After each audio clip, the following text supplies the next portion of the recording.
वक्फ संशोधन बिल को लेकर पिछले कुछ समय से चल रही जेपीसी की बैठक खत्म हो गई। जेपीसी ने सत्ता पक्ष के 14 संशोधनों को पारित कर दिया, वहीं विपक्ष के सभी संशोधनों को अस्वीकार किया है, जिसके बाद विपक्ष के नेताओं ने हंगामा किया। फिलहाल बैठक में 14 संशोधनों को पारित किया गया।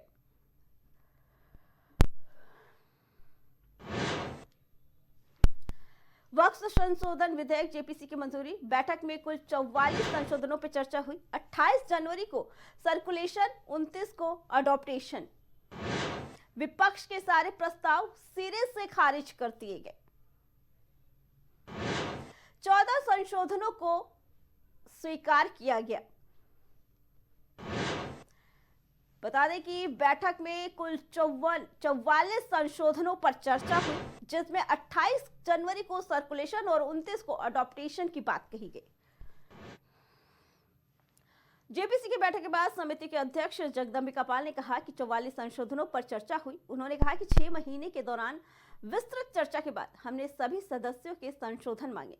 यह हमारी अंतिम बैठक थी, इसलिए समिति द्वारा बहुमत के आधार पर कई संशोधनों को स्वीकार किया गया। विपक्ष ने भी कई संशोधन सुझाए थे, हमने उन्हें प्रत्येक संशोधन को आगे बढ़ाया और इस पर वोटिंग हुई, मगर उनके समर्थन में 10 वोट पड़े और उनके विरोध में 16। इसके बाद विपक्षी दलों के संशोधन प्रस्ताव को अस्वीकार कर दिया गया।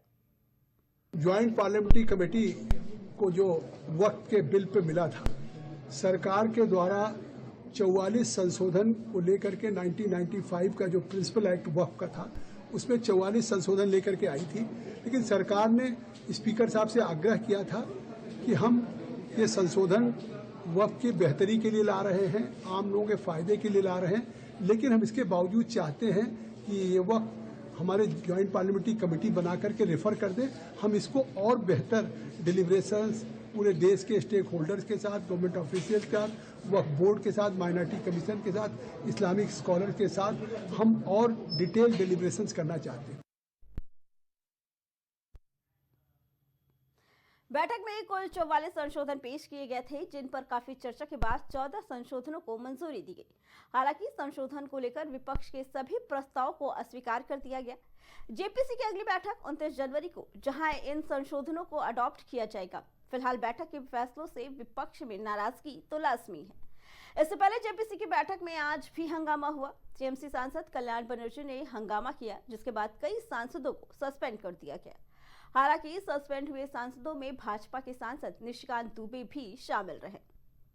बीजेपी का एमपी तो सोच रहा है वो सब बहुत बड़ा हो गया, जो मर्जी वो बोल देते हैं हम लोग को।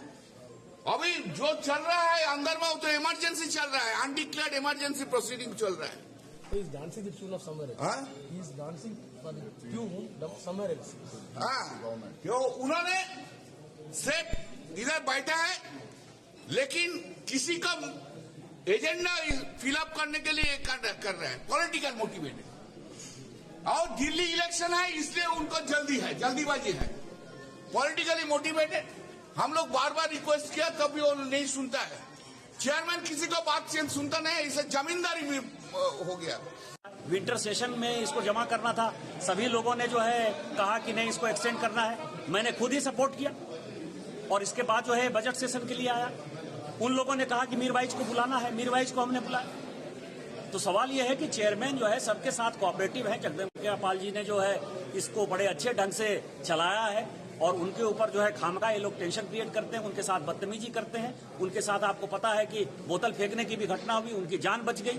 तो इस जेपीसी में पहली बार मैंने जो है सभी सांसदों की, अपोजिशन के सांसदों की जो है बदतमीजी को भी देखा है। उसके बावजूद भी पोजीशन पार्टी के सांसद और खासकर हमारे चेयरमैन जगदंबिका पाल जी जो है वो सबों को साथ लेकर चलते हैं और मुझे लगता है कि उनको कोऑपरेट करना चाहिए और 27 को इसको पास करना चाहिए।